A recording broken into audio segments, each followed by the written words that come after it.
நான் உங்கள் ஃபேன் பேசுகிறேன். நான் வந்து எல்பிடபிள்யூ நார்மலாக பார்க்க ஆரம்பித்தேன். ஆனால் இப்போ வந்து தேர்ஸ்டே எப்போ வரும், எப்போ எல்பிடபிள்யூ வந்து நம்ம பார்ப்போம் அப்படின்னு ஒரு எக்ஸைட்டிங்காக பார்த்துட்டு இருக்கேன். பட் அவங்களோட நடிப்பு வந்து ரொம்ப ரொம்ப நல்லா இருந்தது. ஆஸ் எ கேப்டன் அண்ட் அந்த ஆக்சுவலாக ரொமான்ஸ் சீன்ஸ் எல்லாத்துலேயுமே நல்லா பண்ணியிருக்கீங்க. என்னோட பொண்ணு வந்து நடித்தா நான் எப்படி பார்ப்பேனோ, எவ்வளோ ஆசையாக பார்ப்பேனோ அந்த மாதிரி நான் வந்து உங்களோட இதை ரொம்ப ஆசையாக பார்க்குறேன். ரொம்ப நல்லா இருந்தது. Super. Thank you thank you so much. யார் இது? எங்கள் அம்மா.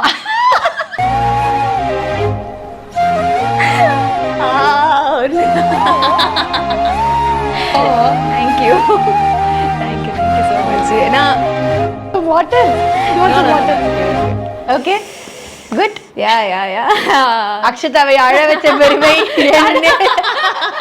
ஹாப்பி டிஎஸ் வர வச்ச பெருமை எனக்கே சேரும்.